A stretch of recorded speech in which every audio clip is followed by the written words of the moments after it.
5,000원의 밤 두 번째 이야기. 그 후 1년이 지났다. 여전히 장사는 쉽지 않았다. 강민석은 그날도 배달앱 화면을 보다가 전화를 받았다. 강민석 점주님 맞으시죠? 본사에 편지가 한 통 왔는데 점주님께 전달 드리려고요. 편지요? 네. 어떤 학생이 점주님 이야기를 적어서 보냈어요. 손글씨로요. 강민석은 잠깐 말을 잃었다. 그리고 갑자기 그 밤이 떠올랐다. 달, 골목, 치킨. 며칠 뒤 봉투가 도착했다. 종이를 꺼내는 손이 이상하게 떨렸다. 편지는 A4 용지 2장이었다. 글씨가 꽉 차 있었다. 정갈하지만 힘이 들어간 글씨였다. 강민석은 한 줄 한 줄 천천히 읽었다. 안녕하세요. 저는 0년 0월 0일에 영치킨 마포점에서 치킨을 먹었던 학생입니다. 그때 저는 5,000원밖에 없었고 그 돈으로 받아주는 치킨집은 없었습니다. 근데 동생이 너무 먹고 싶어 했고 저는 어떻게 해야 할지 몰라 가게 주위만 서성거리고 있었습니다. 때마침 마포점 사장님이 문을 열어주셨고 돈도 받지 않으시고 공짜로 저희에게 치킨을 주셨습니다. 저는 처음으로 우리도 따뜻한 곳에 들어갈 수 있구나라고 생각했습니다. 지금도 그날 냄새가 기억납니다. 치킨 냄새가 아니라 가게 안의 따뜻한 공기 냄새입니다. 그 후로도 저희 동생이 철없이 갈 때마다 치킨을 주셨고 때로는 이발까지 해서 보냈습니다. 뉴스에서 자영업자분들이 힘들다는 이야기를 봤습니다. 저는 마포점 사장님이 떠올랐습니다. 그때 사장님도 힘들어 보였는데 지금은 더 힘드실까봐 걱정이 됐습니다.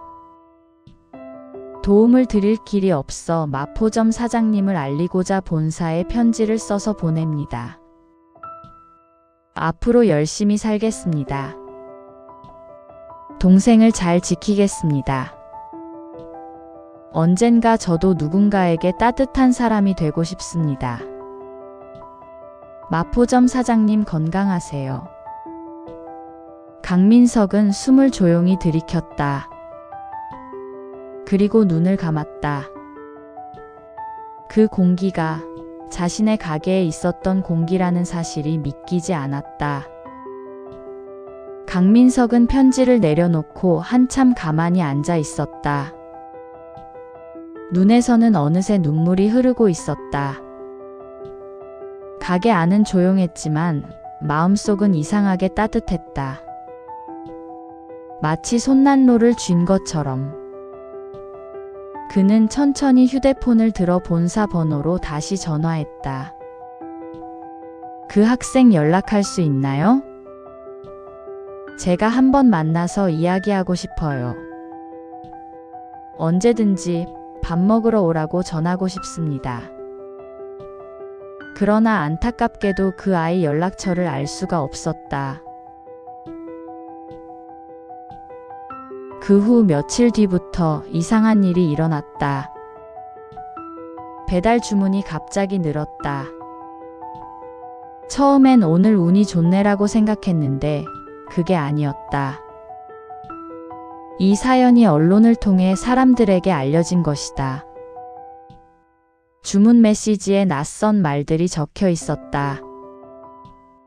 뉴스에서 사연 듣고 주문합니다. 사장님 힘내세요. 파이팅. 치킨은 못 먹지만 마음만 보탭니다. 따뜻한 가게 오래오래 해주세요.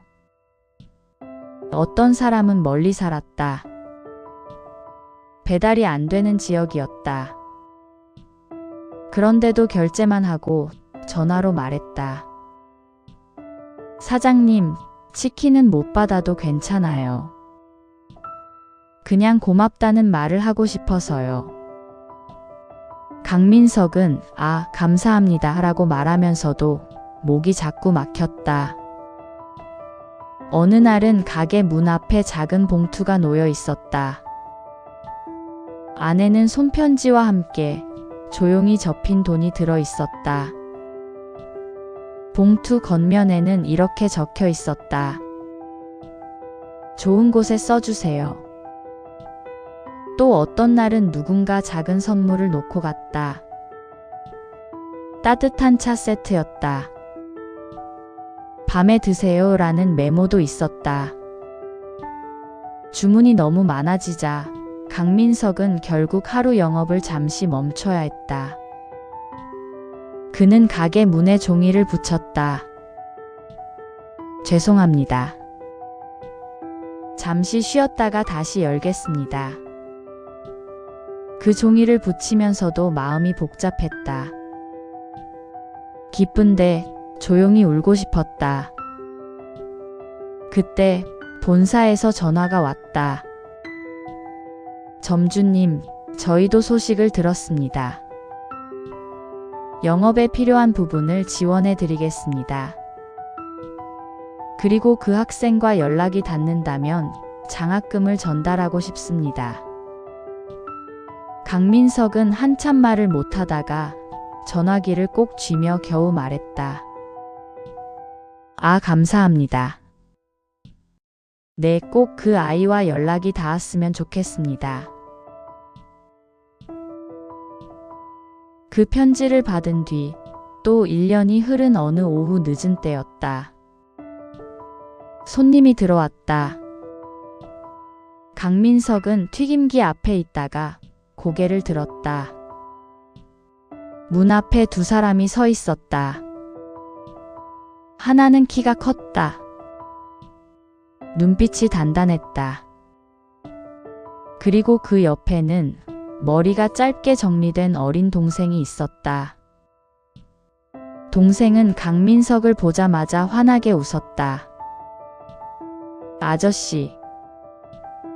그 소리 하나에 강민석의 마음이 한 번에 풀렸다.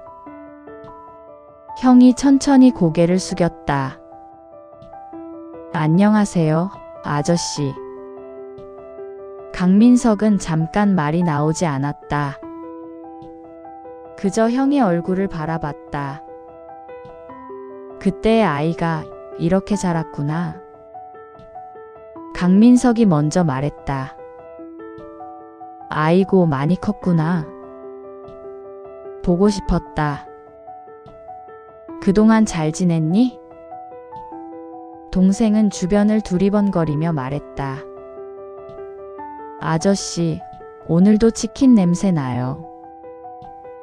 강민석은 웃었다. 형이 조심스럽게 말했다. 저 아저씨.